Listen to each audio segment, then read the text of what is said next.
Facebook.com/LiveNowDT and on YouTube.com/WakeUpCallDT, as well as those of you listening on MixLR.com/WakeUpCallDT and on the homepage of WakeUpCallDT.com. Let's bring him in. Vonn, how are we doing today?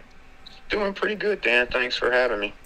Absolutely. And Vonn, first and foremost, as we were talking about, to tackle the elephant in the room, essentially, how have you navigated through the adversity of the transfer portal? I mean, teams have been hit all over the country.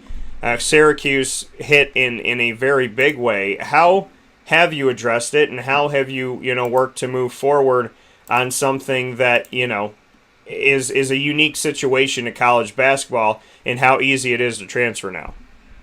Yeah, I definitely think that it's going to be an issue going forward for a lot of teams. The players have more rights, and we agree with that. They should be able to go places where they want to play. A lot of sports have had that for years, and so women's basketball, men's basketball, and football, they're going to get that. It's going to be definitely some issues there with a lot of turnover. In the past, a lot of kids would stay, rather than transfer, just because you had to sit out a year. A lot of kids thought about it, but a lot of kids, they're players, they don't want to sit out. And so now, with having the ability to be able to transfer and play right away, you're going to see a lot of roster turnover for sure. Do you feel that this is something that the NCAA can come back from and change, or now that there's this immediate transfer and no need you don't have to sit out anymore, do you feel like that's a slippery slope that you can't come back from, or do you feel like there will be a return to some normalcy and after this year, this unique year of a pandemic, that the NCAA would try to go back to having rules set in place that you can't play right away? No, I don't think there's no return from this, for sure. I just think that this is what it's going to be. And I think that the coaches are going to actively have to recruit their players and make sure that their players are happy.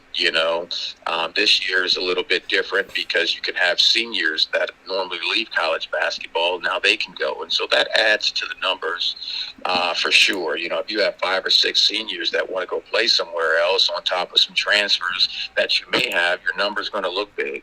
So I don't think that you'll see it like this, where the seniors get a chance to go somewhere else and play. And like you said, with that no going back. Once you kind of open Pandora's box, it's open. What does that do for college basketball? What does it do for college athletics of having free transfer where you don't have to sit out? I mean, there used to be, if you transfer anywhere, you sit out a year, and then it was if you transfer in conference, you could sit out 2 years. Yeah. Now that there's nothing and no restrictions, what does that do to college sports? Yeah, I don't know. I don't think it's a good thing, but it's here, and I think it's kind of here to stay. I just think that if you have a good program, I think it's going to benefit the teams that are winning. To be honest with you, the teams that are winning, they're going to have something to sell. If your teams are losing, your best players are going to leave, and some teams are not going to be able to recover from that. So, like I said, we have 13 players on our roster right now. We'll finish up our roster here pretty soon. But it's definitely it's definitely something that's going to be a major adjustment for a lot of programs. That coming here from Vonn Reed, the associate head coach of the Syracuse Orange women's basketball team. Vonn, I can't imagine that you ever thought that you would experience something like this. What has it taught you, having coached in so many different areas and with different teams and whatnot? I mean, you've been challenged in different ways throughout your career. How does this challenge you?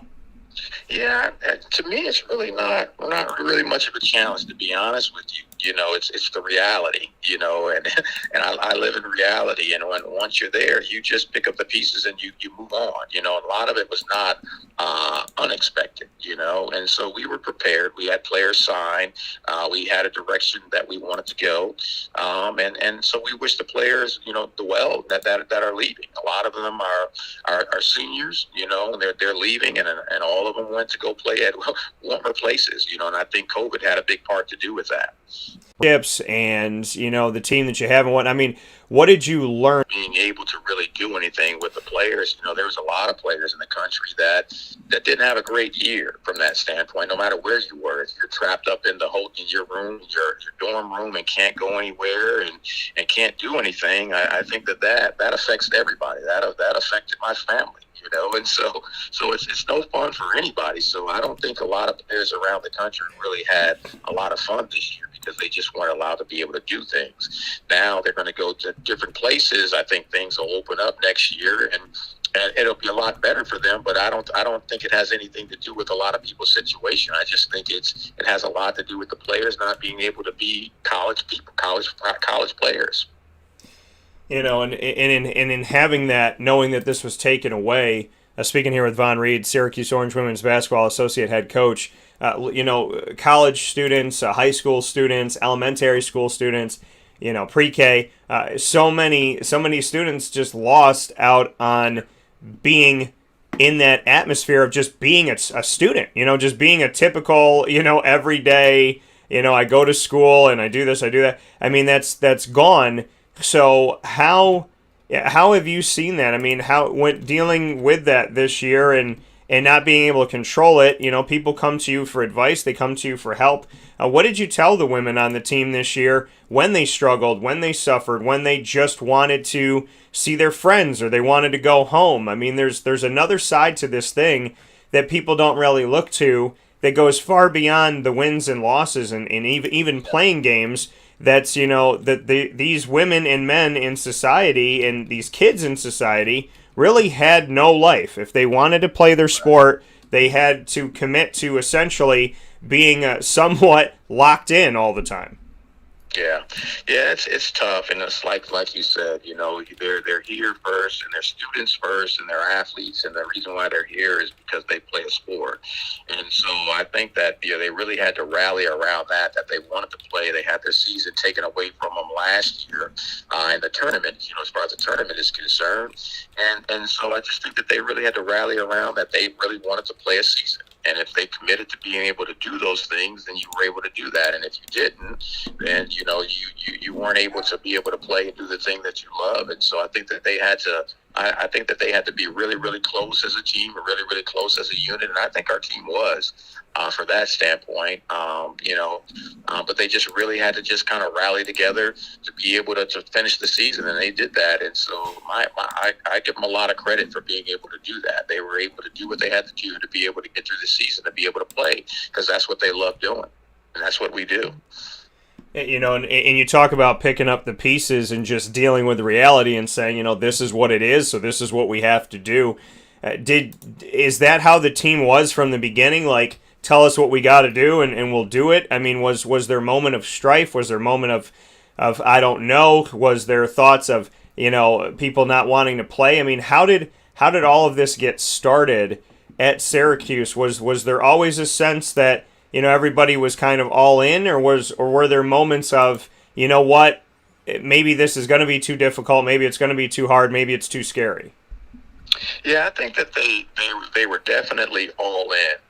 But I think you can get a little weary too. They're 18 to 22-year-olds, right?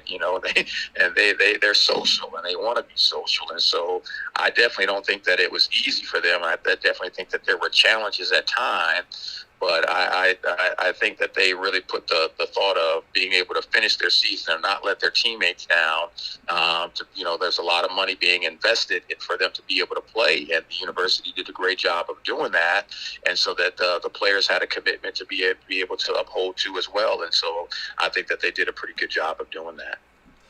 For you, Vonn, to look around the country and see how everything has gone up to this point with everything. With the pandemic, how did the season go? I mean, you guys had starts and stops. You had to, obviously address things with COVID. How did things go in your opinion? Yeah, I thought things were were going pretty fine. Like I said, our kids were committed, so we didn't really have any issues with that from that standpoint. We did have a stoppage, for about 2 weeks, almost 3 weeks, and our kids came out and responded to that. They were really excited to come back from that, and we played some of our best basketball coming off those like 3 games in a row.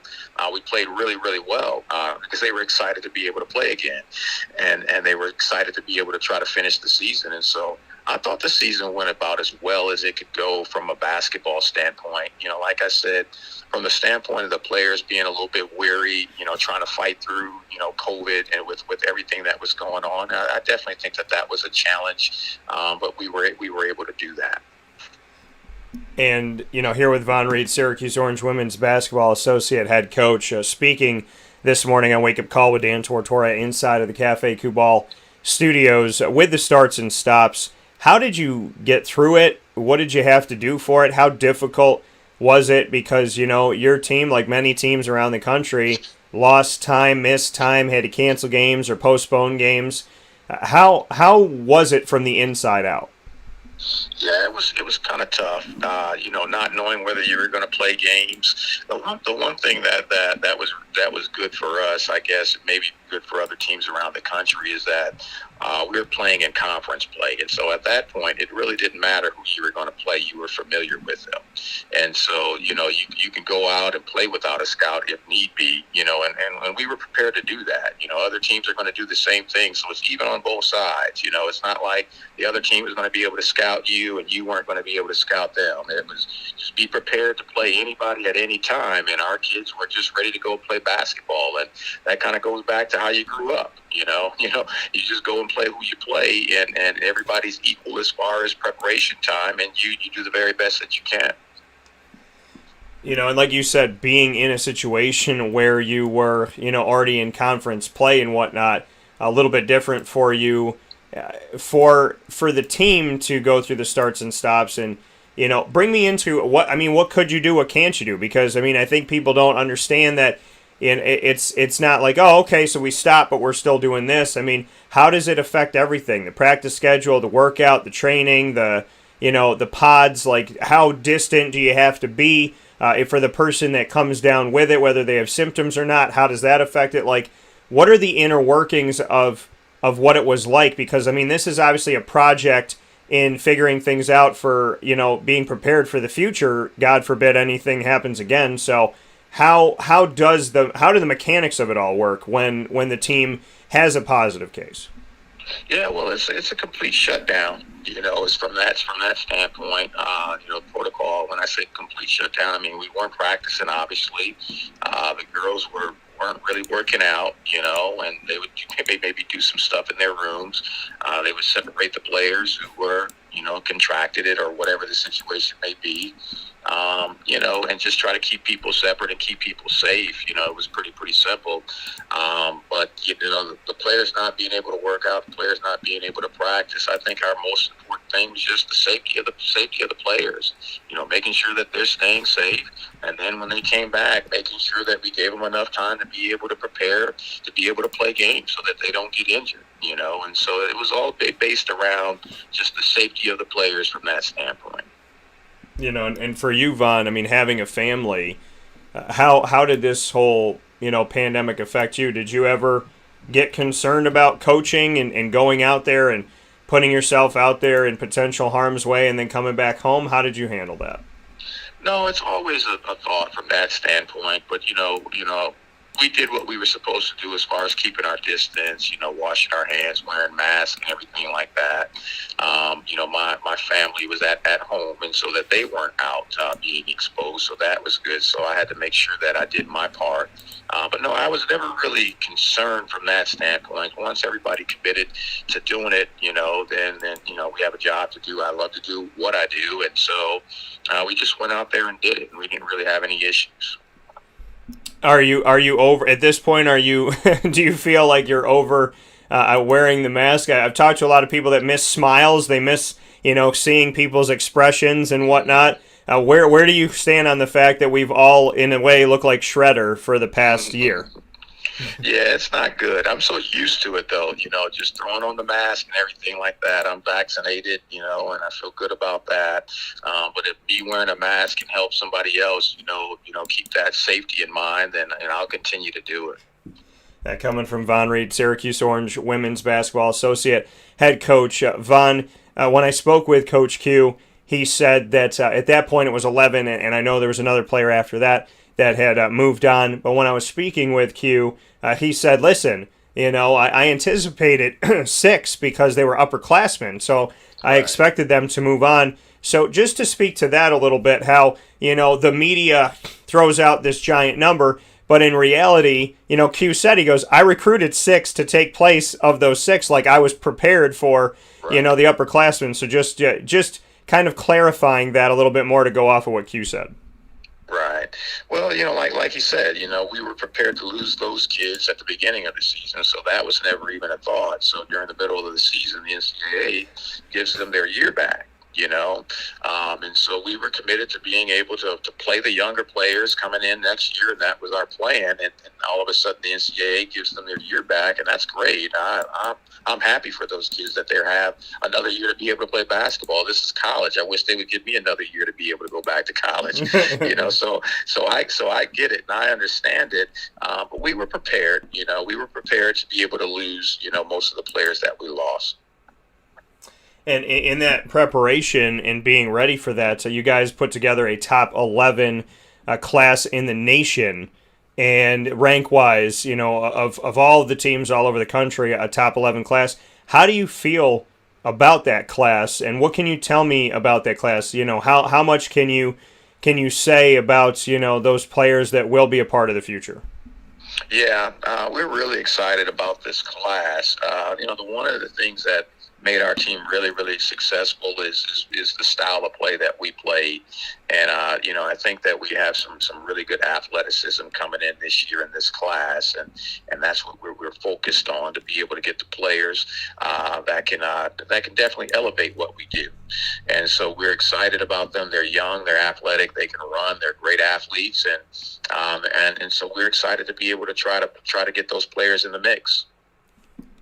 And for you, Vonn, the challenge of recruiting, because you prepared for those 6, the others that left, what type of challenge did that create for you, and how did it push you as a coach? I mean, what can you say about, except like you said, you take life as it comes, you take it as it comes in. You don't try to change the things you can't change, you do what you can. So bring me into how you handled that, and what it did for you as a coach to say, okay, we expected these 6, but now we have to do some more work. Right. Yeah, I think the one thing that happened is a balance of the roster. We had 6 or 7 upperclassmen that we were committed to playing, and they won us a lot of games. They were great players, and they helped our program. And then you had a lot of younger players that came in, and they didn't get to play. And so you had both sides of the formula. You had the experienced kids that are playing all of the minutes, and the younger kids that didn't get to play really at all. And so that kind of brought along kind of a perfect storm from that standpoint. But like I said, Q's prepared. He's an experienced coach. I think you guys got to give him he has a track record. You got to give him the benefit of the doubt that he's prepared, and we're going to be fine going forward. And we have players coming in, and we're excited about them as well. Not just the freshmen, but other kids that's going to be able to replace the kids that we lost. But those kids that we had in our program, they were great kids. We're going to miss them. I speak very highly of them, and they're good players. And so we have to recruit great players to come in when you lose great players, and we're fine with that. And like I said, it was something that we were not expecting. And Vonn, having that, like you said, people got to give Q more credit. You and I have spoken about the fact that, top 8 class, top 15, top 11, going to the school's first ever Sweet 16, Elite 8, Final Four, championship game. I mean, when you guys lost, you lost to UConn, who is a team that has beaten pretty much everybody, with Gino Auriemma being there.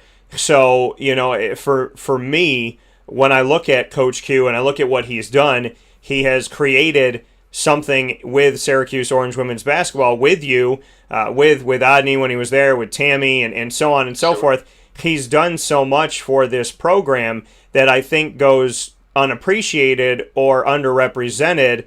Media sensationalizes bad news, but they don't really care about the good news. And as a member of the media by my badge, but not by how I treat people, as you know, I am always very clear about, when Q and the staff were doing everything right, it was radio silence. But when adversity comes, people want to question it. But then even on that adversity, you and Q and the entire staff, it's not like you're scrambling now. It's like, okay, yeah, we got, we had these people that we expected to leave. We filled those spots. And then with everybody we didn't expect to leave, we filled those spots. So we have a full roster. We're moving toward the season. What can you say about that? I mean, there's so many positives in the Coach Q era, including hiring you and bringing you on and having you help this city and this team. Why don't we talk about the positives enough? Yeah, I'm not sure. That's not really something that I do a whole lot of paying attention to the media. That unfortunately, Coach Q has to deal with a lot of that. My job is to make sure that we're prepared, make sure that we have a great team put on the floor, and trying to help Coach Q to be able to do that.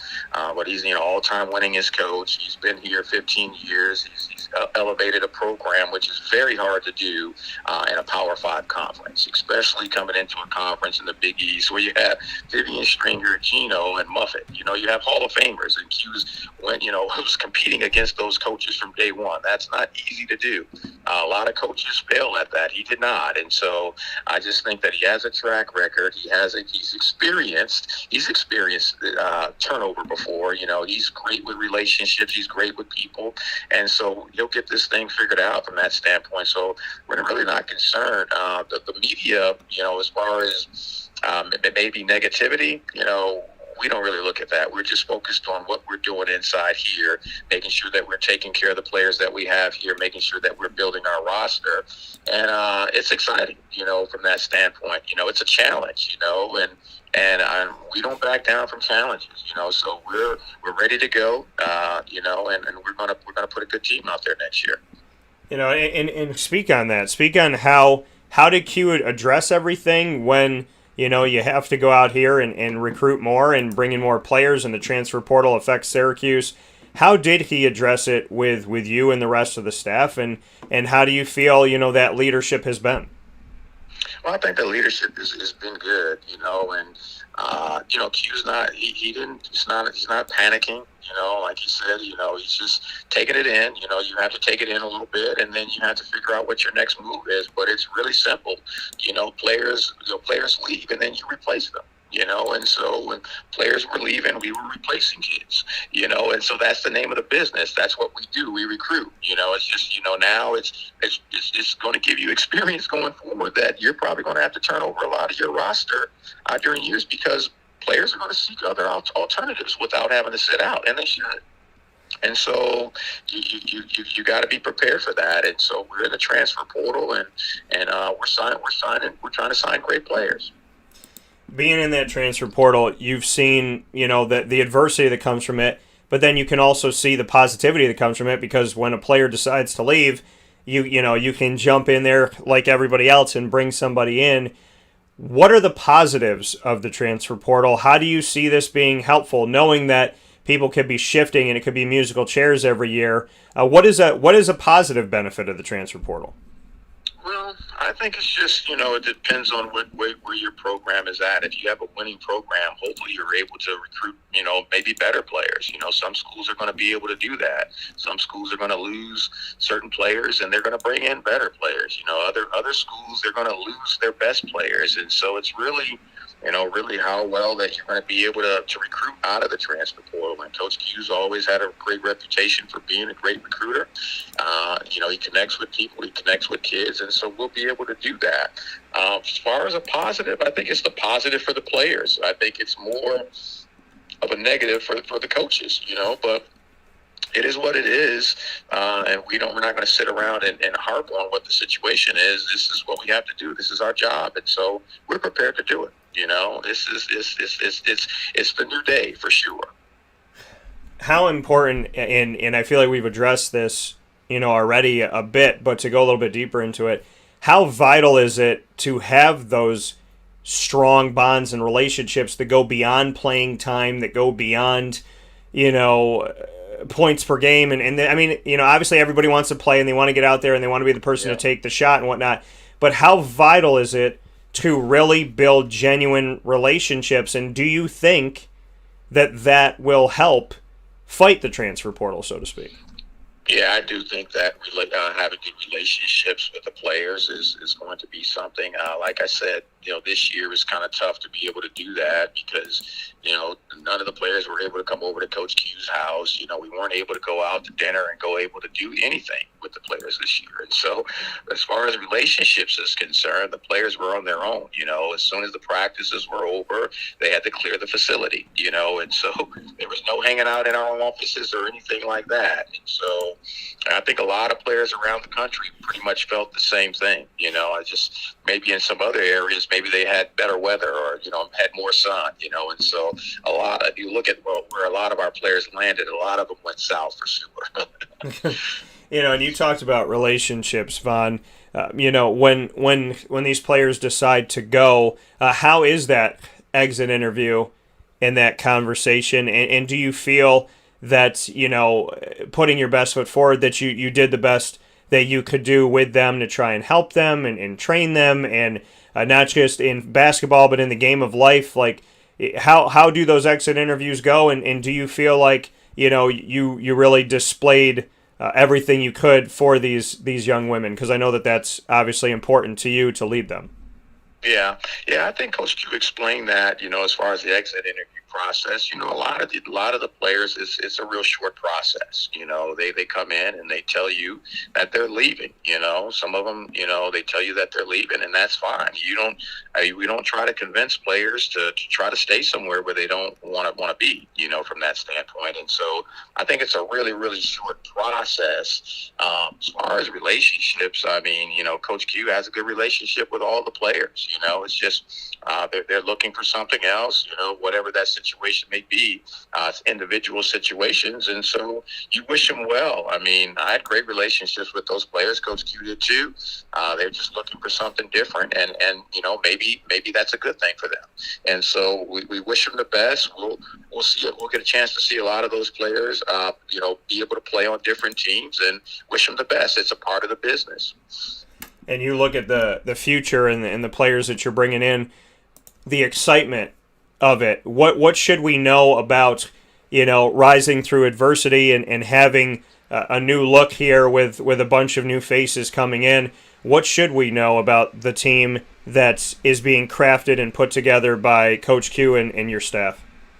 Yeah, I just think we're going to really try to get back to playing the way that we used to play. You know, we're still pressing, you know, and so I just think that we're really going to be able to get back and do the things that made us successful.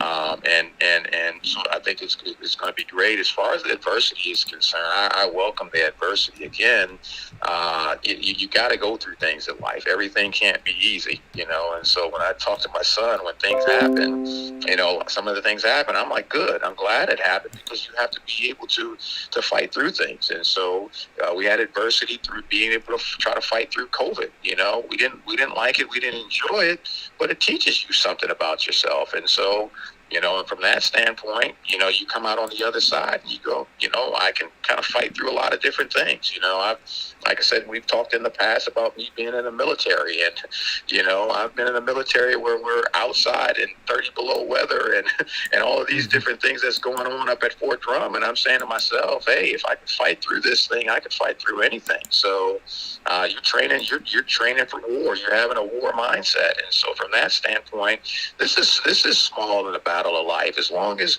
you knew that you did the very best that you can with the players, that you didn't mistreat the players, and you're not hearing any of that type of stuff. You know, people have choices, and the players made choices, and we're happy for them.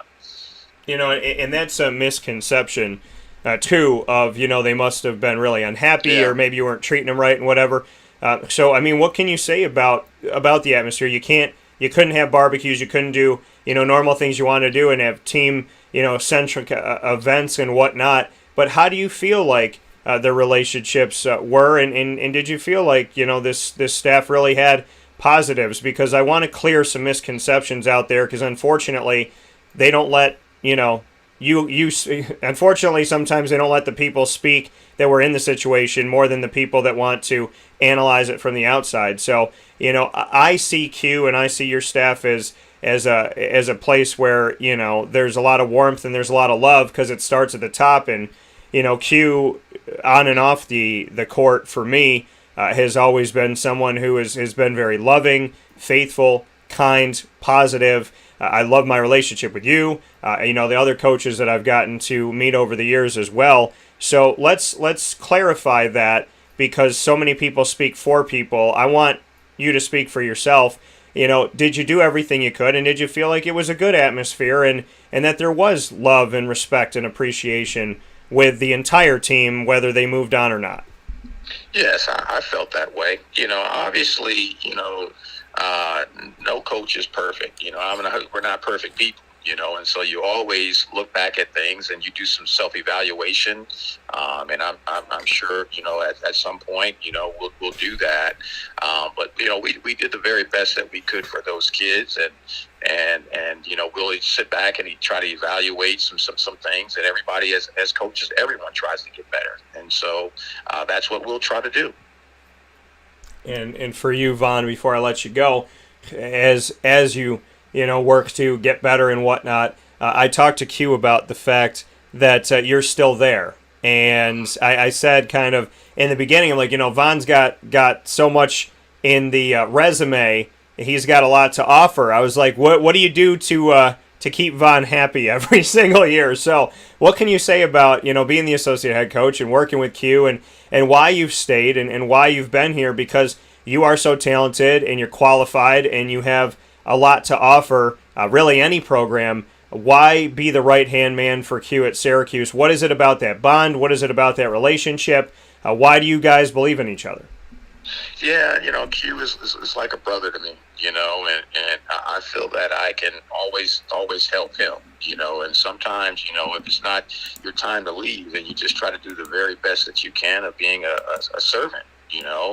And so that's what I try to do here with Coach. I enjoy my relationship, and one thing that I've always said is, you can never really beat happy, and I'm happy here. My family's happy here, and I enjoy what we're doing. I enjoy what we're trying to build. The goal is always to try to win a championship. And so we still have, a lot to improve on here as far as we continue to build this program and taking it to the next level.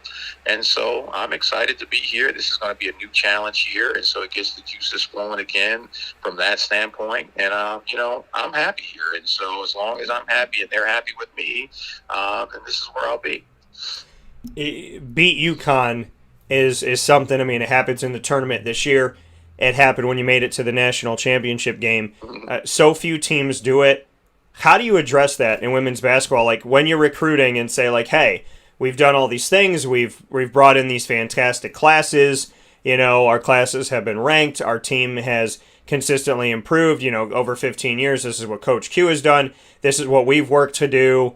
We've sent players into the WNBA. We've made it to the championship game. How do you address the UConn question? Because I'm sure teams all over the country get it, not just Syracuse. But how do you address the fact that as good as this team has been, if you meet UConn, as so many have, typically it goes UConn's way. How do you recruit against that? Yeah, it's tough. You just kind of have to continue to build on your foundation, and keep trying to get things right and continue to build on it. And then when you get a veteran team, you can compete with those teams like that. UConn is an elite program, and that they've been that way for a long time. And so it's tough to try to stack up against that. But we've gotten there, and we played them 3 times here in the last maybe 6 years in a tournament. And so that's not something that we really try to focus on. We just try to try to continue to build your program. And if you do the things that are right, at some point you'll break through and you can kind of get to that level. Do you see a championship? I mean, do you envision that Syracuse is capable of that? I mean, working under Coach Q and seeing what you've done up to this point, can you see it yet? Yes, I definitely think that we can do it. It's a process. It's a process, and like I said, we're going to get back to trying to figure that process out on the court and off the court as well. But yeah, I definitely think that we can. Obviously, when you get to a Final Four and you make it, we you don't go there every year, but if you've been there and been close, you definitely can do that for sure. The UConn team that we played in the national championship game to me, was the best team ever to play women's basketball. I mean, how could you argue with that? Their three core players won 4 national championships. No one's ever done that before. They were not going to lose, from that standpoint. 4 years in a row, national championships. And they had Brianna Stewart, who was an all-world player, maybe one of the best players to ever play the game. She's won championships in the WNBA. So we kind of ran up against probably the best team that you could possibly play in a national championship game. Yeah, and that coming from Vonn Reed here on Wake Up Call with Dan Tortora. Vonn, you've been incredible at answering all the questions surrounding the program, and have done it very openly, giving us a look inside of Syracuse Orange women's basketball. So with that respect, in the final portion of our conversation today inside the Cafe Kubal studios here on Wake Up Call with Dan Tortora, I flipped the script, and you have a trio of questions. They could be basketball related, sports related, or they could just be about life. But I'm putting myself on the hot seat because you've been so gracious with your time. I'm going to allow you to ask me any 3 questions in the world. I have to answer them, and you can ask me once again about anything whenever you're ready. Okay. Well, my first question is how do you look at adversity? Go ahead. Do you look at it as a negative thing? Do you look at it as an opportunity? How do you handle adversity? I think that's a fantastic question, and I'm happy that you asked it, because to me, adversity is something that I used to complain about, and I don't complain about it as much anymore. I know that I kind of almost love it now, because it kind of makes me laugh. When somebody throws me into the fire, I'm like the Hulk. If you throw me into the fire, I get bigger. So it's like the worst thing a person could do to me is put me through adversity, because it's only going to make me better, be spitting out bullets. I mean, it's just who I am. I have a very strong faith. I believe in God above everything else. That drives me. It pushes me, and I know who I am. And so, I've dealt with a lot of adversity in different ways in my life, professionally and personally. And I would tell you that I don't view it as a bad thing, because it's in the eye of the beholder. Am I always great about it? No. Do I complain sometimes still? Yes. But do I believe that I can get through anything? Absolutely. And no matter how much I ever complained about something, I always got past it. So I think that, to answer your question on how do I view adversity, I view it as a challenge that's going to make me better. I view it as God believing that there's more work for me to do. I believe He's trying to mold me. I believe He's trying to set me on a path that maybe I'm not on, or maybe I need to move forward. And so I think adversity makes the person. And the reason why I don't worry about you and Q and Syracuse Orange women's basketball is because I know who I'm dealing with, and I know the character of the people that are there. And the reason why I don't worry about myself in adversity is because I know who I'm dealing with, and I know the content of the character of me.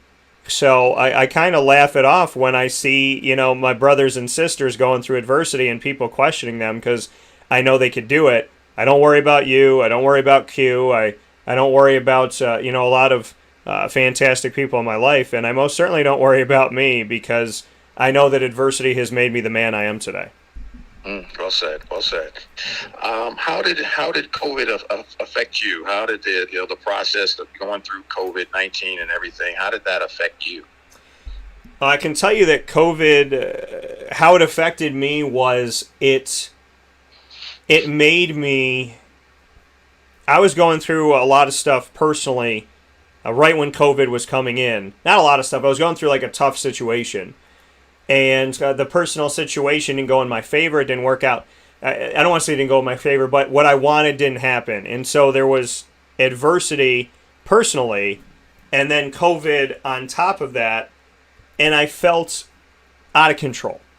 And I felt like, I couldn't, I was trying to control things I could not. And so I just started walking. I walked because I felt trapped in my house.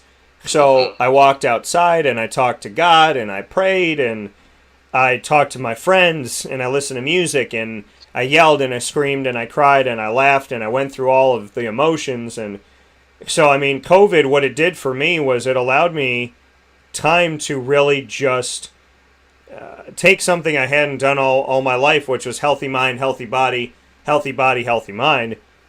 And I just worked on it. And because I was pushed into adversity in the beginning of that time before COVID really hit us, COVID didn't affect me the way that it would affect other people because I already felt like I couldn't control things out of my control, which none of us can. And I was already working on it. So when COVID hit, I was already in the mental and emotional and physical and spiritual state of, I can't control it, but what can I control? I can control my health. I can control my mind. I can control how I react to something. I can control what I'm going to do. And honestly, I just kept going outside and walking and walking and walking and being upset and being mad and feeling powerless and saying, how far can I walk to make this better? And then all of a sudden I changed my whole body. I cleared my mind, and I'm in a place right now where I am more mentally and physically prepared to handle my life than maybe I've ever been. And I'm in great shape. My brain is working for me, not against me. And so I can tell you that amidst this pandemic, I decided to become the best version of myself. And it is a version that I will only seek to get better and improve on, because now I got a hold on me. And now, unlike most people in the world and what I used to be, I'm not trying to control the things that I can't. Okay. So COVID had taken a lot of things away from us as far as, being able to travel and everything like that. I know we maybe briefly talked about this. Give me maybe 3 places that you're looking forward to being able to travel to. Well, that's a great question. And again, and to me, I grew up thinking I was 100% Italian. I found out that we have Spanish blood. And we actually found out that, like probably many people in Italy or in that area, that there's a cross into Africa, and there was a cross for my family based on a blood test that was taken by one of my cousins that wanted to figure out what we exactly were, that we have a connection to the Sudan. And so for me, I would love to really, I know that I know that there's a background in Italy, I know there's a background in Spain. I don't know anything about, the Sudan and a potential background there. So I would love to, if I indeed have family in the Sudan, I would love to go to Italy, Spain, and the Sudan to know all of my culture. And I definitely want to go to Italy because I know that I have family that have dug roots there in the past. And that in Spain, my family actually listens and watches the show 5 hours ahead of time in Spain. So I know that they have openly asked me to come there. So I would tell you that the easiest way to answer that question is I want to go back to where my family dug their roots, and I want to learn about them, and I'm so much about my culture, I'm so much about the skin I'm in, and everything about that. So for me, I want to know everything about where I came from, because I am, and anybody around me knows that I'm very proud to be whatever I am. And so I would love to really dig into that deeper and see what it's all about, and see that history, because to me, the blood that's in my veins really means a lot to me. Wow. Well, that's exciting. Well, the one thing I will say, if you go to Sudan and you see any good basketball players, please let us know, because they have some tall people over there for sure. Yeah. That's the thing is, like, I know that Sudanese players have come into Syracuse, and they've had their successes. So I know there's a lot of good to be coming out of that area. And I always joke with Q that he, I'm talking to him and he's in Dubai and he's in England, and Dan, I'm just over in Spain, I'm over in Turkey. I got to ask you this really quick here. Vonn, does he ever let you go on these vacation professional travel trips? He would if I would want to, for sure. I leave a lot of the international recruiting to him. I like to stay stateside. Okay. Probably wouldn't be able to enjoy it as much because you're just in the gym so much. You're going from one gym to another, doing a lot of traveling. But I try to stay stateside for sure. Yeah. All I know is that I keep getting text messages from Q. Over the past is like, Dan, I'll give you a call tomorrow, but right now I'm in Dubai, and I was like, oh man, I feel so bad for you. You know what I mean? That man's living the life, and you know what? The thing about him is his style and his fashion is probably as good as it is because he's seen every culture ever created ever. Because he travels so much, so there's no question. No question. He's ahead of the times for sure. He is. He knows like everything that's on the horizon because he's seen it already. But for Vonn Reed, and with everything, I mean, obviously you and Q and people on the staff and players that have come through, it's been an incredible time for me to cover Syracuse Orange women's basketball, and I can't share with everybody how many years you've been here too, because you and I talked when you literally came in, and I feel like it was yesterday. Yeah, it feels like it was just yesterday. I've been here. This is my 10th season. We just completed, and so it's been an awesome ride. We have great administration that back us and everything like that. And I love working for Q, and I love working here at Syracuse. And so, excited about next year. Definitely excited about next year as well. That coming from Vonn Reed. Vonn, as always, thank you. I know you spent some extended time with us today. I appreciate that very much so. And, as always, I very much value our relationship on and off the court. And am so blessed to know you and be around you. And I'm hoping nothing but the best for you and your family. I hope you get to go on vacation soon. But thank you. I want to say truly thank you for coming to Syracuse. And thank you for being so open and for me and giving of your time, because it's one of the things we can never get back. So just know that I have great respect for the fact that you and I have been able to build a relationship with each other over this past decade, really since you came in. And I very much have a lot of respect for you and can't thank you enough for what you brought into my life, because for me, it goes well beyond sports. Absolutely, Dan. Absolutely. Well said. And like I said, God bless you and your family. And let's get this COVID thing under control so we can kind of see each other again. Yeah, it would be very nice to stop looking like Scorpion from Mortal Kombat, even though I like him. That's right. So that's right. I will talk with you soon, and thanks again for everything, okay? All right. Take care, Dan. Take care. Talk to you later. All right. Bye-bye. See you. That coming from Vonn Reed once again on Wake Up Call with Dan Tortora, where sports truly meets that beautiful thing called life. And, there you have it, folks. We, on Wake Up Call with Dan Tortora, we go to the source. And I love that. I love that we get to do that. It's all about relationships, and it's about things that you build. And being able to talk to Q and talk to Vonn about adversity and moving forward. I don't care about the negatives. I care about the positives. We all have negatives, right? And if everybody focused on, hey, remember this? Remember when this happened to you, and this happened to you, and this happened to you, and this I have people in my life like that, where they mention all these things that were negative in the past, and I say, with all due respect, either don't, or I'm not going to talk to you. Q and Vonn, they are an asset to Syracuse, and they've always been good to me. Everything I know about them has been positive and good. And I love that they come on the show, and I love that they speak their mind, and they speak their piece, and they share this with us. It means a lot to me, because the fans all want to know what's going on and what this and what that. And what I would say to the fans is, you are pushed by the media to think in certain ways. And me as a member of the media, I actually don't do that, which is a beautiful thing for me, because I get to build relationships and tell the truth. And I get to talk with the people that are actually within the trenches that can speak about what's going on. So it wasn't enough for me to talk about Syracuse Orange women's basketball. What's enough for me is to talk to Coach Q and Vonn Reed, people that have been here for at least a decade each, to speak on the team, adversity, moving forward.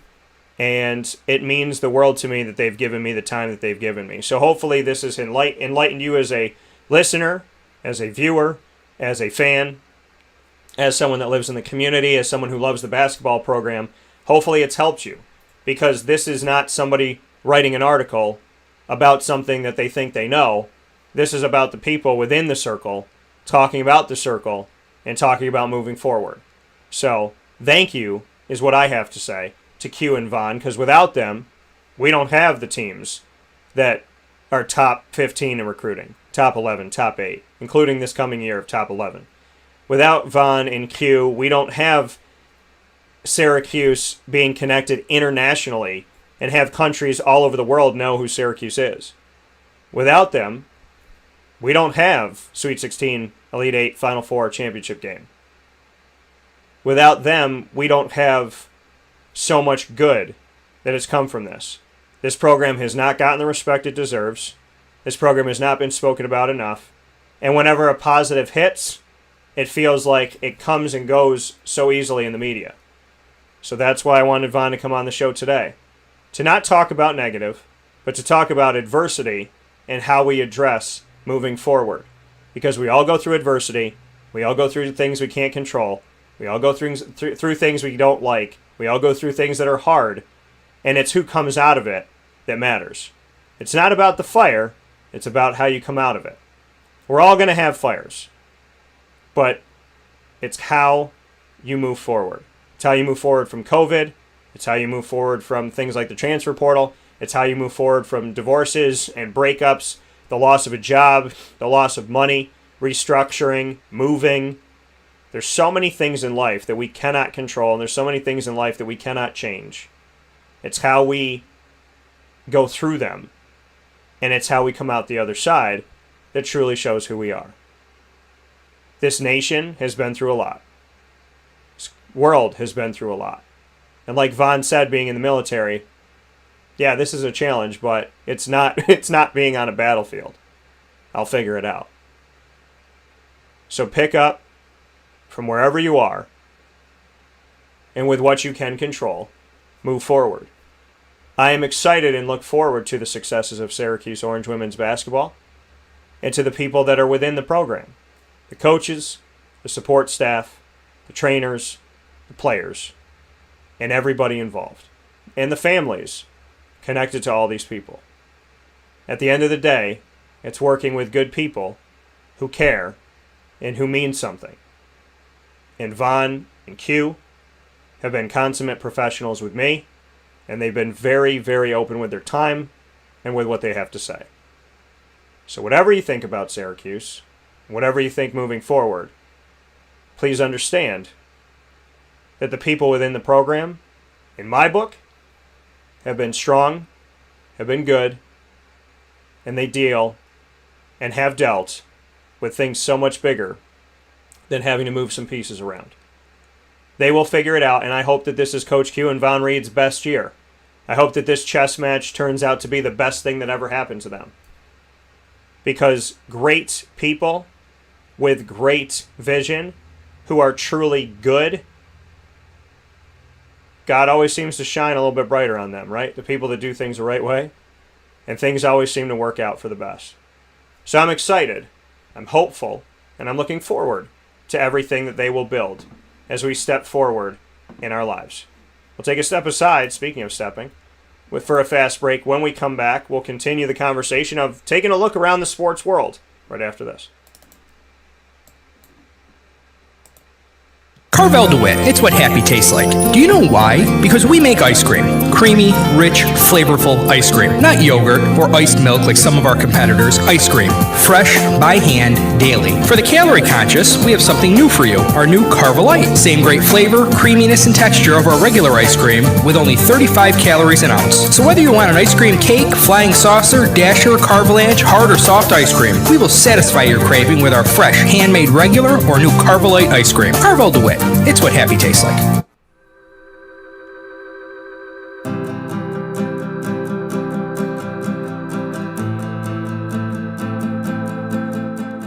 Cafe Cabal offers same-day local delivery of our products, offering no delivery charge for Onondaga County. Shop cafecabal.com for fresh roasted coffee beans, cold brew, travel mugs, and all your essential Cafe Cabal needs. Cafe Cabal, coffee for the soul.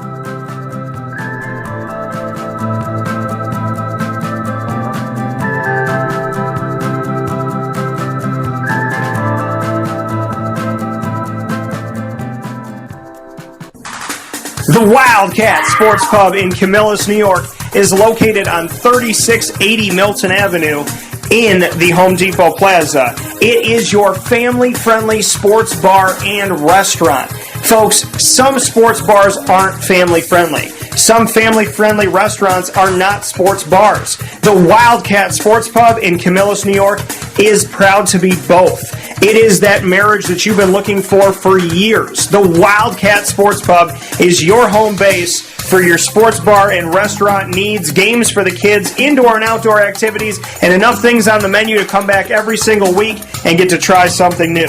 They're open Sundays from noon to 8 p.m., Monday through Wednesday, 11 a.m. to 11 p.m., and Thursday through Saturday from 11 a.m. to midnight. For reservations and party information, call 315-487-2222 for the Wildcat family-friendly sports pub and restaurant.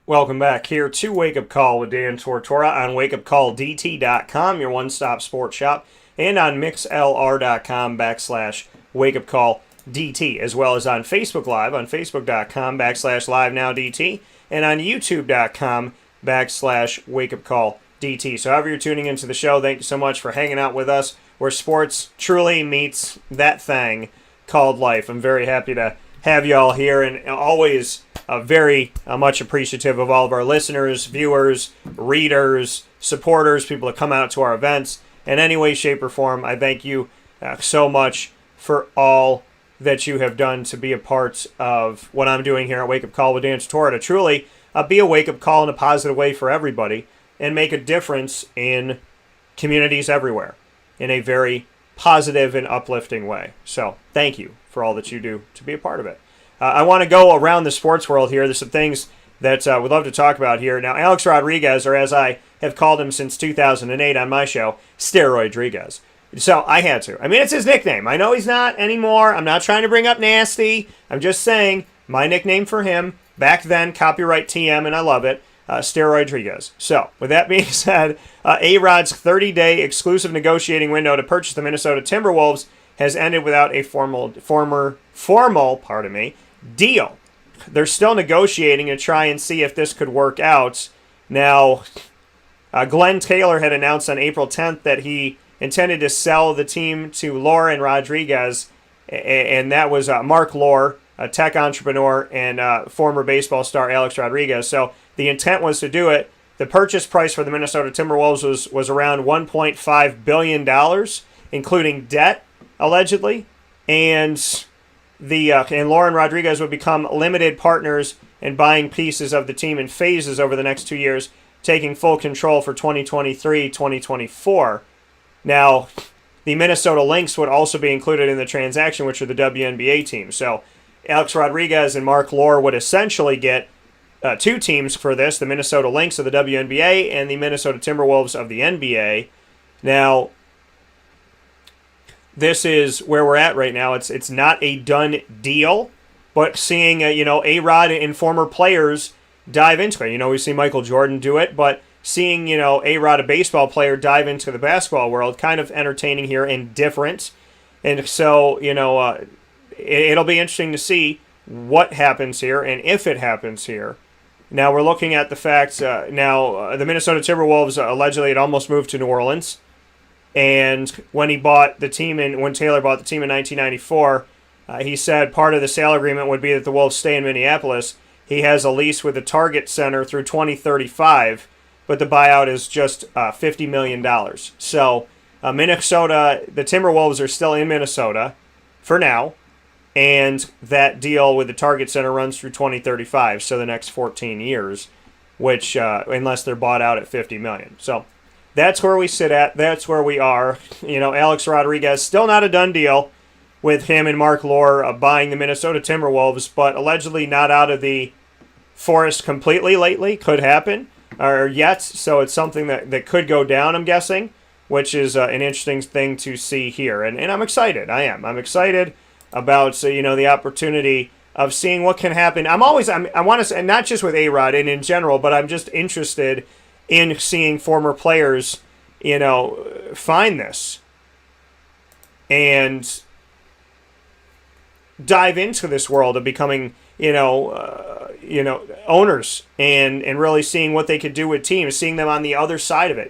They know what it's like to be a player that is affected by ownership, and now to be owners is kind of a cool opportunity for them. So I'd like to see that. Something dealing with money as well, kind of interesting here. Sean Culkin won't be converting his NFL salary into Bitcoin from the Kansas City Chiefs. Now, he attracted attention to be the first NFL player to convert 100% of his paycheck to cryptocurrency, but he was released by the Chiefs yesterday.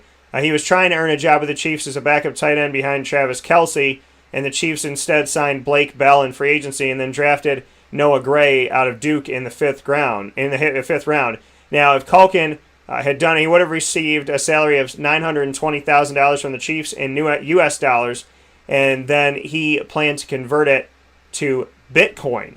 So kind of interesting here, and I don't know how many people listening are in this world of cryptocurrency, but what you think about the fact that an NFL player wanted to have his entire salary in Bitcoin, have his salary converted to cryptocurrency. Kind of an interesting thing here, and some people know a lot about it, some people are in it, and in the world of me, I deal with regular money and haven't been in the world of cryptocurrency. But kind of an interesting story to see that an NFL player had addressed the fact that he wanted to be paid completely in cryptocurrency. Speaking of tight ends, Jacksonville may be finally getting their hometown boy. And, this is something that I wanted when he was draftable. It was something I wanted when he was available to be traded or as a free agent. And it never happened. So now I'm looking at this and saying to myself, it can actually go down now. We could actually potentially see this happen now. And that is, Tim Tebow becoming a Jacksonville Jaguar. He's 33 years old, 2 years younger than me. And we're looking at the fact that he could be signing a one-year contract to play at tight end. Now, this is something that allegedly teams had asked him to do when he came into the NFL and had tried to remain in the NFL, and he was not interested, allegedly, in doing this. Now, becoming a tight end would mean that he would reunite with his former coach with the Florida Gators, Urban Meyer, which obviously Papa Joe and I will be talking about this topic at length, I'm sure, on Thursday, so I won't go too deep into the history and whatnot. But they did win 2 national championships together, vied for another one. And, we know that when Tebow was a Florida Gator, not only was he a Heisman Trophy winner, but he was also up there to do it again. Now, this could happen for the Jacksonville Jaguars, but they already have Chris Manhertz. They have James O'Shaughnessy, who's been on the show, Luke Farrell. They have Ben Ellefson, and they have Tyler Davis. Now, Manhertz was signed in free agency. He's a blocker who has 12 catches in 70 games. O'Shaughnessy has 88 catches in 6 seasons with Kansas City and Jacksonville. Ellefson has 1 career catch, and Davis played in 8 games last season after the Jaguars selected him in the 6th round. Farrell was a 5th-round pick this year in the NFL draft for the Jacksonville Jaguars. Tebow has not played football since 2015 in the NFL preseason. Played the last 6 years. Well, he's a professional baseball player, and he was a broadcaster on the SEC network. So we have seen him in the ranks of what I do in the broadcasting world, and we've seen him in the ranks of being a baseball player. Now, he wanted to play quarterback when he was with any of the teams here, but, now that he has the chance to reunite with Urban Meyer, this could have changed his tune, essentially. Tebow grew up in Jacksonville. He started at Nice High School before signing with Meyer in Florida in December of 2005, and he was there with Chris Leak, where they used them, they had the opportunity to have Leak be out there as well as Tim Tebow, and I remember paying attention to the Florida Gators then and seeing this, this 2 quarterback situation going like, why is that guy out there? And then why are they bringing this other guy out there? So I remember watching it saying, oh, okay, there's 2 guys that are out there, and then Chris Leak never panned out professionally. But Tim Tebow was able to get out there professionally and win a playoff game in the NFL. He was drafted 25th overall in 2010 and started only 3 games that season, but started both playoff games. And we know that they beat the Pittsburgh Steelers in that game that I had just mentioned. So I had him when he was with the Jets. I went out there and spent some time with Tim Tebow. I got to speak with him when I was a part of ESPN the weekend down in Orlando, Florida at Disney. So there's a lot to be said by that. The fact that, I've been able to spend some time around Tim Tebow. A lot of people know who he is, obviously. I don't know if anybody in the sports world that pays any attention to college football or the NFL doesn't at least know the name Tim Tebow. So it would be interesting to see. I've wanted it. And if this could happen, if anybody's going to do it, let it be Urban Meyer. The man who convinced him to come to Florida can convince him to come to another team in Florida. The Jacksonville Jaguars could be pretty cool. So I would love to see it happen. I'm hoping that it does, and we'll have to see, and that's a big thing here to see, exactly how this is all going to pan out. But I would love to see it happen because I've wanted to see it since the first opportunity came that it could be a real thing. So, I've been behind Tebow to Jacksonville since Tebow left Florida to go into the NFL draft. Speaking of quarterbacks, looking at the situation with Aaron Rodgers, that trickle-down effect could obviously affect their number one receiver and arguably to some people the best receiver in the game, Davante Adams. He's in the final year of his contract. So, Adams said, quote, potentially, that's my guy. That's the only guy that I've had, other than that 2017 season when he got hurt. That's the only guy that I've played with. We've built up a special connection over the years that has put us both in really good positions in our career. Not that he needed me to come along for it because he was already in that spot, but we've established a lot together. So it would change a lot. Doesn't mean potentially I'd be gone, but I definitely have to do some extra thinking if my guy wasn't here. End quotes. So that's where we sit at right now. The reality that Davante Adams in the final year of his contract, if he doesn't have Aaron Rodgers, could be looking elsewhere. And I would imagine that he would. I mean, it makes perfect sense. He caught 115 passes for 1,374 yards and 18 touchdowns last season, and he's in the final year of his 4-year, $58 million deal. With an average salary of $14.5 million, he slipped to number 15 on the receiver pay scale. Now, he did say he talked with Aaron Rodgers, quote, a little bit since the news of everything going on. He said, quote, a lot is still being figured out on his end, so it's tough for me to get into the specifics and speak on it. Obviously, I would love to. Can't wait until I can tell you he's back and we're back doing our thing we've been doing. But for now, you've got to iron out a few things. Hopefully I'll be back on the show and we'll be celebrating taking shots and whatnot. We all know this is a pretty intense business. There's a lot that happens, a lot that goes on here. Just like any other job, you want to be happy, and once you've gained that respect, you want to be treated with that type of respect. There's certain things that I can't speak on specifics, but there are certain things that he wants, and maybe the club wasn't so excited about living up to right away. And that can affect a guy who's done so much for an organization. He's put his body and really laid his life on the line out there so that put his body out on the line out there for that team, for his teammates. So I've been behind him 100% throughout the whole thing. Obviously, I'm praying everything works out and we get him back and we can continue to get out there and continue to do stuff like that, like we did last season, because it's a lot of fun doing that, end quotes. So that's where we are. Adams speaking on Jordan Love, who could be replacing after he was drafted by the Green Bay Packers last year. He said, based off what I've seen, he works really hard, he's really attentive, and he's like a sponge with Aaron in that room, just soaking up everything, all the knowledge and different things. With his mechanics, I know he's been working on them to try and get better and better. But it's tough because I haven't seen him play. I haven't seen him get out there in preseason. So after this year, I think we'll be able to give a more accurate assessment of that, seeing him go against a few other teams, maybe some training camp practices with another team. So we'll see. I definitely have faith that he can get it done, and whoever's out there, I showed it in 2017 with Brett Hundley. I'm going to get out there and be ready to ball regardless. Control what I can control.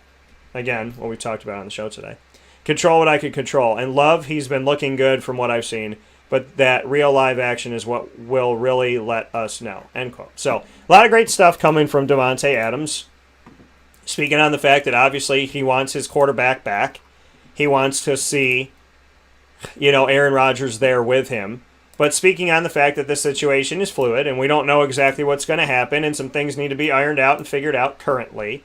But he hopes that it'll work out. He's not speaking on Aaron Rodgers' situation, which I respect because it's not his to speak on. And he's being very open and honest about the fact that if Aaron Rodgers isn't there, obviously that changes everything, right? You're a wide receiver playing with, if not the best, the top 2 best quarterback in the nation. So why would you want to stay if he's gone? That's reality, folks. That's, you can't blame a man for feeling the way he feels in that respect. So I'm looking forward to seeing what happens, seeing how this all shakes out, and seeing the reality that, we could be in a place where, we're looking at Green Bay with Davante Adams and Aaron Rodgers saying, what are they missing? If they lose them both, they could be in the basement of the NFC North. So hopefully things will work out for the Green Bay Packers and for those I know within the organization, and we could be talking about some positive things. I would imagine that Davante Adams is directly connected, as was discussed, to Aaron Rodgers. And like he said, I'm going to ball no matter what, but when he becomes a free agent, if Aaron Rodgers isn't there, I would find it very difficult to even entertain the idea that Davante Adams would still be. With that being said, we'll take a step aside for a fast break. We'll be back right after this. The ingredients to success coming up very soon, and more from the world of sports here on Wake Up Call with Dan Tortora inside the Cafe Kubal studios, where sports meets life.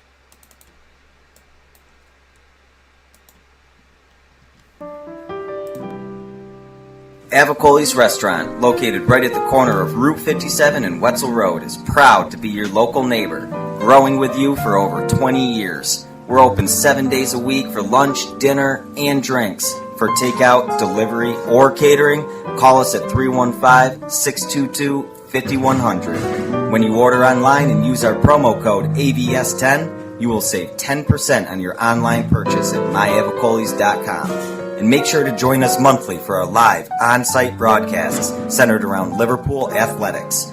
Avicolli's, your local, trusted neighbor right at the corner of Route 57 and Wetzel Road.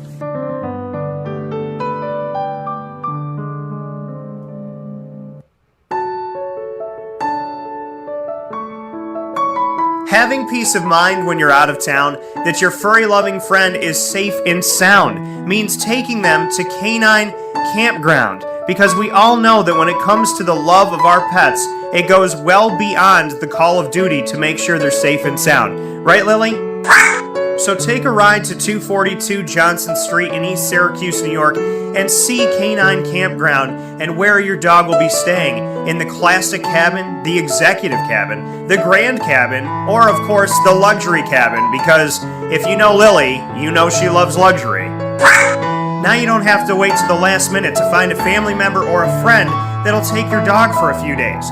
Call Canine Campground at 315-299-4013. That's 315-299-4013. Their drop-off and pickup times are Monday through Sunday. Check K9campground.com for more information. That's the letter K, the number 9, and campground spelled with a K.com. K9campground.com. When you're going out of town, bring your dog to Canine Campground.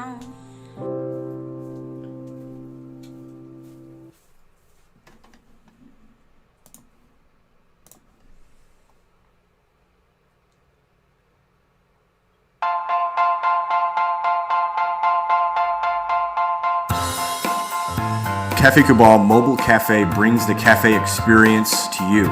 We'll roll out to your neighborhood or office, ready to serve our locally crafted espresso bar to our loyal patrons. Inquire at cafecubal.com. Cafe Cabal, coffee for the soul.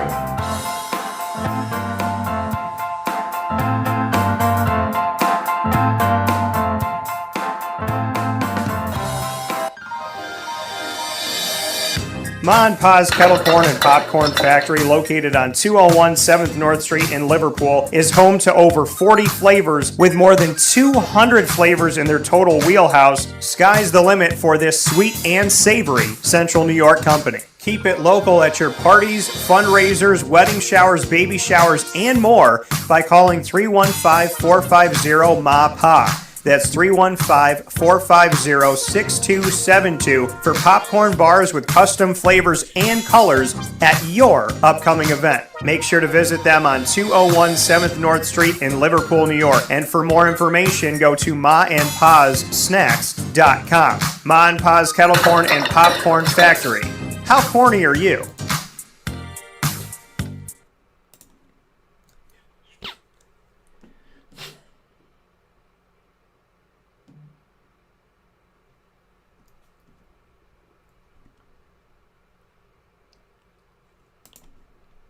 The Millhouse Market, located on 3790 New York 13 in Pulaski, New York, is worth the drive every time. Make sure you make your way out to the Millhouse Market, but before you head out there, download their app on the Google Play or Apple App Store. You'll have their entire menu at your fingertips, and not only will you have the whole menu of the homemade breads, desserts, quinoa bowls, rice bowls, salads, as well as brick oven pizzas and sandwiches named after the families that started today's Pulaski, you will have all of the ingredients. You can click on literally anything and get the information that you need. It is so easy to figure out what they have on the menu, click through it, see the drop down, see what's in it.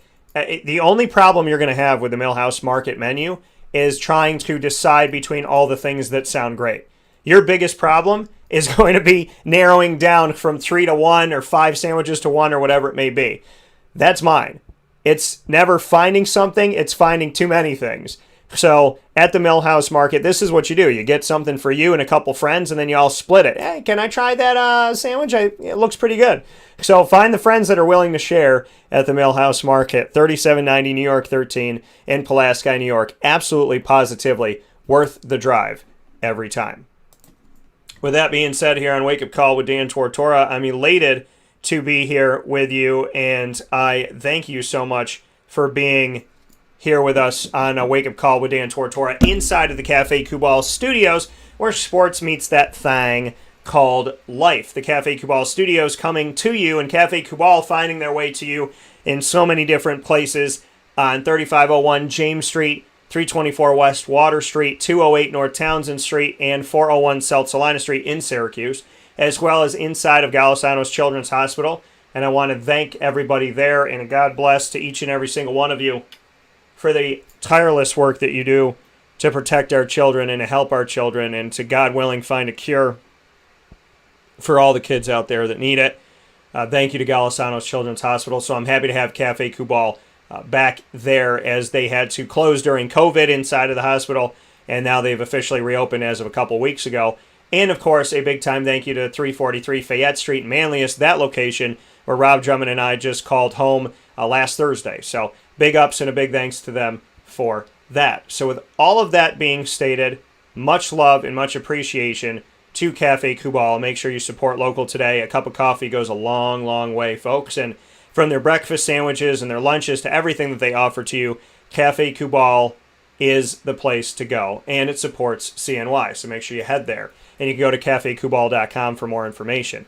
Here on Wake Up Call with Dan Tortora, you're watching on Facebook.com/LiveNowDT, as well as on YouTube.com/WakeUpCallDT. You're listening on MixLR.com/WakeUpCallDT, and on the homepage of WakeUpCallDT.com. So however you're tuning into the show, live every Monday through Friday from 9 a.m. to 11 a.m. Eastern Time, I say many thanks to you for being a part of that. And I thank you so much for all that you do. So really do appreciate you being a part of the show. Just tuning in goes a long way for me and for all of the wonderful guests that we have and the people that we help within the community. So thank you for that. And with that being stated, before we get into the ingredients to success, proudly brought to you by Avicolli's here in the community on the corner of Route 57 and Wetzel Road in Liverpool, New York, I want to take a look at some other stuff going on in the world of sports. The NBA and kind of where they sit at right now. You know, I like to take a kind of gander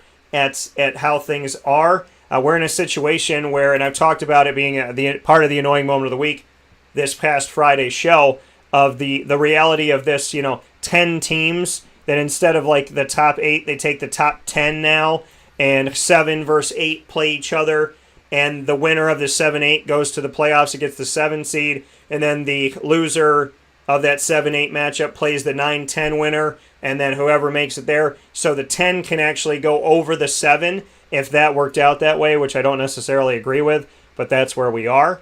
So, as things start right now, the Raptors, crazy. They've been in the playoffs for so many seasons. They're the only team displaced due to the pandemic playing in Tampa, and they've been eliminated from the playoffs with a record of 27-41.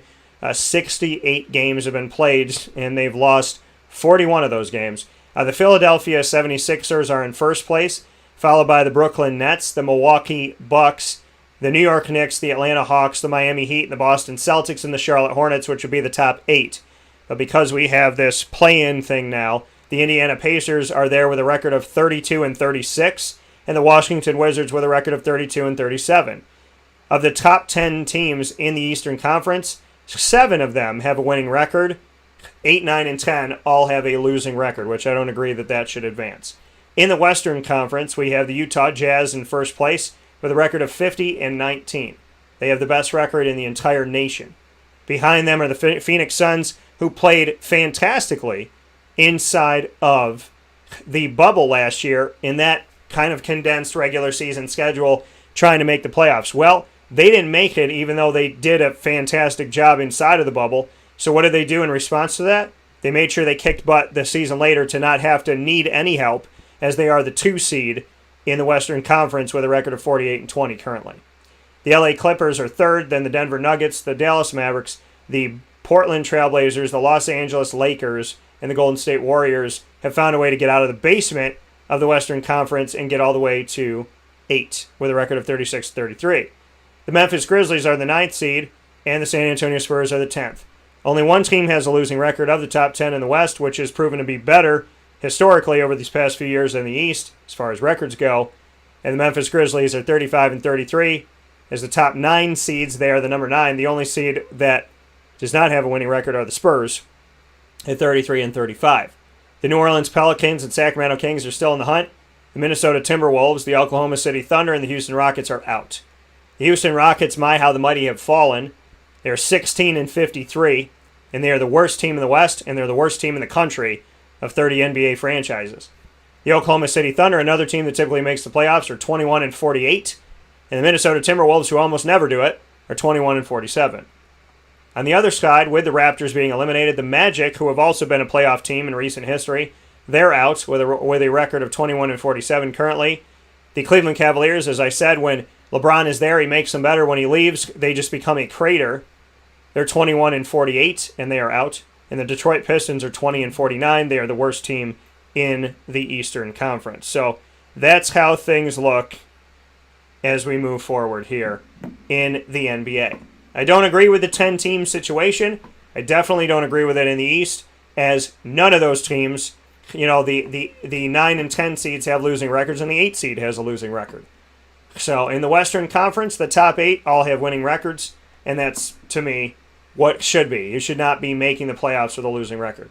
And in a situation where the 8 beats the 7, so the 8 gets the 7 seed, and then the 7, 9 and 10 are fighting for the 8 seed and the 10 wins, that to me is not right. And seeing a losing record go, I don't agree with it. So I'm not a fan of it. I know it does more for the NBA. It gets more teams involved. It gets more cities involved. It gets more money to more franchises and yada, yada, yada. So I get the good in that. But what I don't get is being in a society that once again awards people that, you're 32-37, you're not a playoff team. In all honesty, you're 36-33, you're not necessarily, but, because they take 8, they got to do that. So I think, the best stories of this year are, the Knicks not only being relevant and being in the playoffs, but being a 4 seed right now. The Hawks emerging, the Charlotte Hornets doing what they could do to actually get in and not be the first team out. Golden State's reemergence, as well as Utah and Phoenix not only being in the Western Conference playoffs, but being the top 2 seeds right now. So I love that. I love that storyline for sure. And a final note here to look at the world of baseball and to take a little gander here at what we're looking at here in the baseball ranks to see where things are at right now. To take a look around baseball, the Boston Red Sox are taking care of the East currently with the Yankees right behind them. In the Central of the AL, we have the Chicago White Sox with the Cleveland Indians right behind them, and in the West, the Oakland A's with the Astros chomping at their heels, as well as the Seattle Mariners. In the National League, we have the Mets in first place, and the Phillies right behind them there, as the Mets have 2 less wins than the Phillies, but they have 4 less losses than the Phillies. In the Central, the St. Louis Cardinals commanding with the Brewers behind them, and in the West, the San Francisco Giants taking care of business, putting the Dodgers in third place, followed by the Diamondbacks and the Colorado Rockies. So, some interesting things here as the Giants are doing well right now. The Mets are continuing to do well. Chicago White Sox are handling business, and the Red Sox and the Yankees, if it stays like this, can make it very interesting as the Yankees are 3 games behind the Red Sox in the American League East. So some great stuff happening, and a shout out to all the moms that went out to the Mets game this past weekend. Unfortunately, they swept my Arizona Diamondbacks. So I'm happy for the Mets, and I'm happy for the people that got to go there to celebrate Mother's Day. What I'm not happy about is how they did it, which was defeating the Diamondbacks 4-2, 4-2, and 5-4. So not a big fan of that, but good for the Mets to do that, and my best to them as they move forward. Speaking of moving forward, we'll take a step aside for a fast break on Wake Up Call with Dan Tortora, where sports truly meets that thing called life, to take our final step aside of the show and come back inside the Cafe Cubal studios to bring you the ingredients to success, proudly presented by Avicolli's right after this.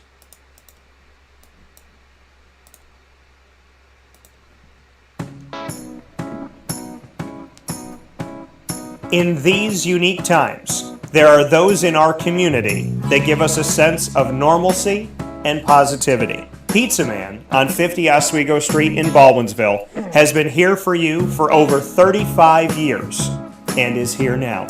Call 315-638-1234 or order online at pizzamanbville.com to bring those familiar tastes into your home. And remember to come see our monthly on-site broadcasts centered around the community and our Baldwinsville Bees. Pizza Man in Baldwinsville. Any way you slice it, they are always here for you.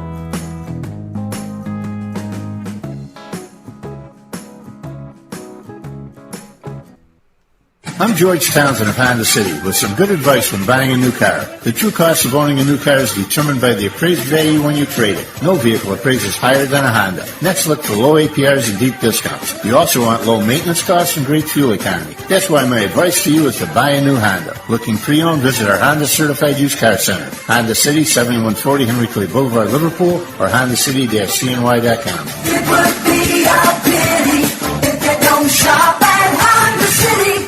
This is Jimmer Sikowski, owner-operator of Chick-fil-A Cicero, 7916 Brewerton Road in Cicero, right in front of the Home Depot. I had a deep feeling that God wanted me to do something bigger with my life and to help people, help others. I kept putting Chick-fil-A in my life, and I realized as I was going through the franchise selection process that positively impacting the lives of others was really core to what we do here at Chick-fil-A. First of all, it starts with the food. The food is brought in fresh daily. We bring in local produce. We prepare to order in the kitchen. We hand butter chicken. We hand spin our milkshakes. It's great food. It doesn't taste like fast food. I think the second thing is the way people feel when they come in a Chick-fil-A restaurant. It's different. We try to treat people with intentional kindness here, which is very different and deeper than good customer service. And so I think it feels remarkable for most people to come in a Chick-fil-A restaurant. And then lastly, the impact that we try to have in the community is very different. It's a big part of the expectation of every operator of a Chick-fil-A restaurant is that they're actively engaged in their community, they're a leader in the community, and they're making a difference. When they realize that what we're striving to do is to shine a little light in their life. That's a very, very different experience than you will have at any other quick service restaurant. And it's that remarkable experience that I think people will emotionally connect with.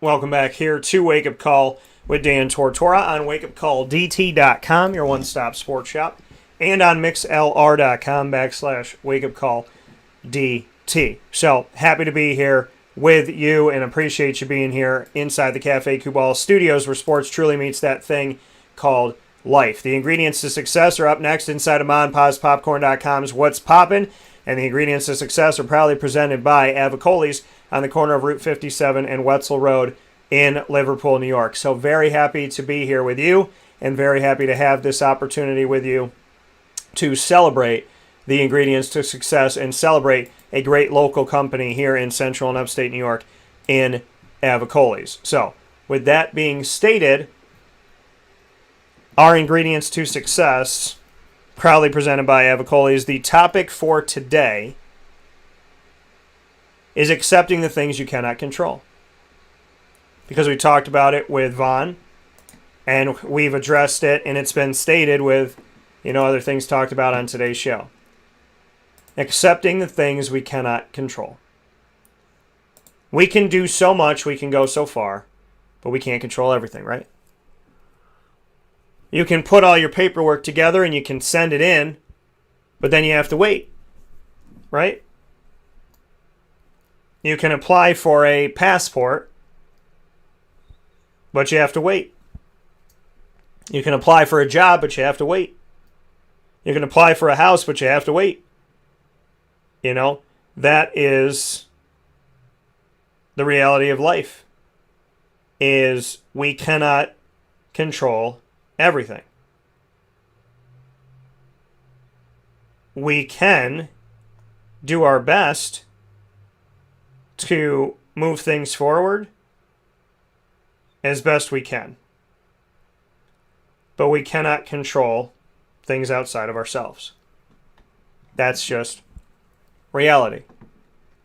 And in knowing we can't control everything, it should humble you to being the best you can be. We want to control everything. And I think the majority of stress in a person's life comes from not being able to control something outside of you. I think that's where most of our stress comes from. We try to control that which we cannot. You can't control people. You can't control, really anything outside of yourself. You can't control if the grocery store is going to have the bananas you want. You can't control how traffic is going to go. You can't control how somebody's going to act. You can't make somebody give you a job. You know what I mean?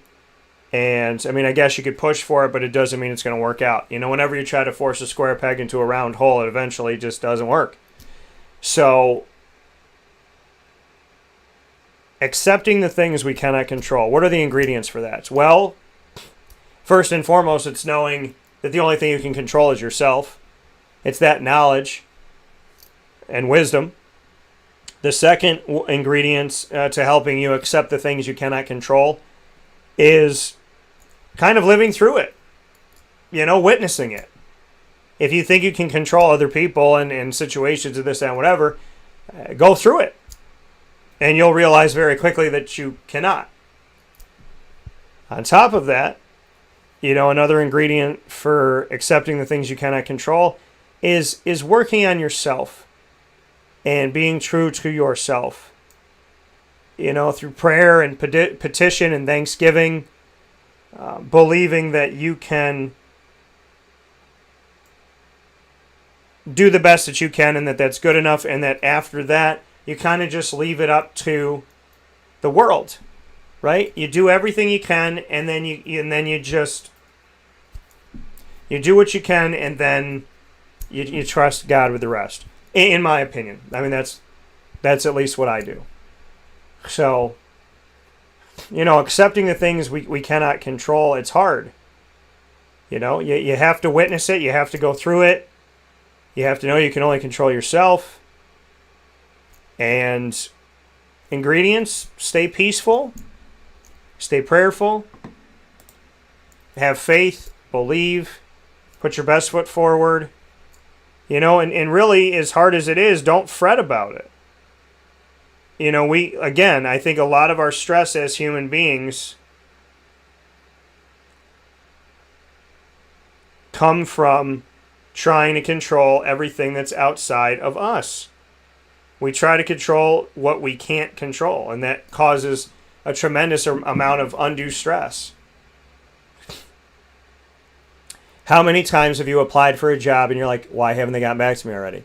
And yeah, sometimes you have to be persistent, but they have to make the decision. I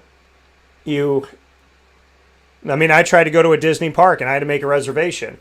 I had to be persistent for 4 days, but it wasn't in my control. The only thing I could do was keep clicking, but I couldn't control if it opened. Maybe it wasn't going to, and maybe it was. I had faith that it was. I believed that it was, and I worked toward it. But at the end of the reality of it all is what you cannot control, you cannot control. You could do everything right and still have things not go the way that you wanted them to go. But I'm a firm believer that they go the way they're supposed to. So if you give your all, you can't fail. If you give your all, you are controlling everything you can control. If you give your all and you're doing your best, then there's nothing for you to be sorry about. If you give your all, it will matter to the right people. It will matter to the right situations. You giving your all should always be the what you do. You should never give less than everything. But understand that from that road, you can't control where things go. You can go to as far as you can go, and then you have to leave the rest to God. And as much as you don't think it'll work out, it always ends up working out the way it's supposed to. Maybe not the way you want it to, but the way that it's supposed to. I'm a firm believer that everything that's meant to be for you will be. You got to put your best foot forward, and you got to trust the rest.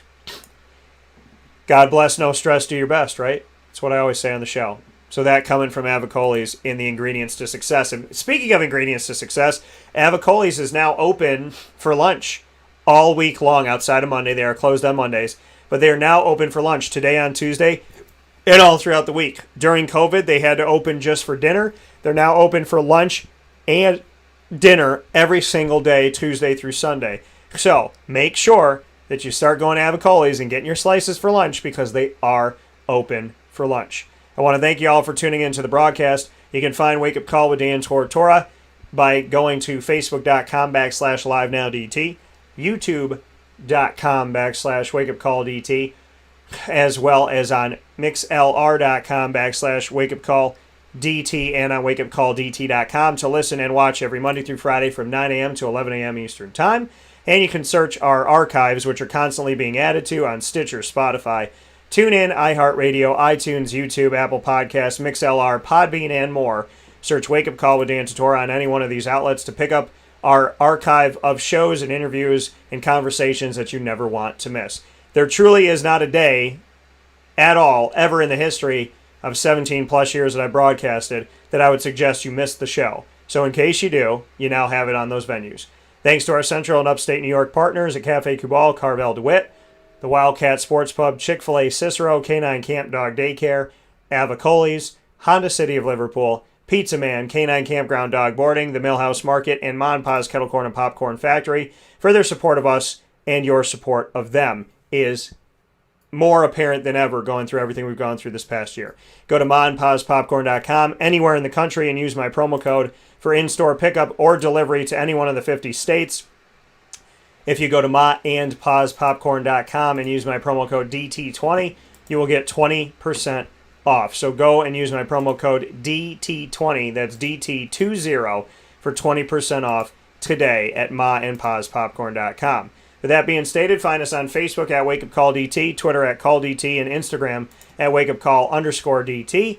And in the meantime, as we get set for our Wednesday broadcast in the Fantasy Football Power Hour, proudly presented by the Wildcat Sports Pub, with Mike Sofka and myself, Dan Tortora, as well as a special guest in Dante Coker joining the show for the first time ever, plus all the Jacksonville conversations coming up, a very heartfelt conversation with Gina Castelli, and so much more, as well as the annoying moment of the week, the ingredients, lead, learn, evolve, ad-lib, and deliver, and the top dog of the week will be announced for this week. All of that coming up here on Wake Up Call with Dan Tortora in this beautiful week of May, and I can't wait to bring that to you. But before we do that, we will bid you adieu and tell you to have a fantastic day. We'll talk with you soon. Go to all of our outlets. Go back and watch the West Genesee shows we did from the Wildcat yesterday. Thank you to the fantastic support of the community for coming out and supporting the kids for that. And please continue to support them and their season and everything at West Genesee and everything at the Wildcat Sports Pub. I'll talk with you soon. And as always, God bless, no stress, do your best. This is the Cafe Cubal Studios. This is Wake Up Call with Dan Tortora. And we are always proud to bring positivity and goodness into your life. Be good to yourself. Be good to others. We'll talk soon.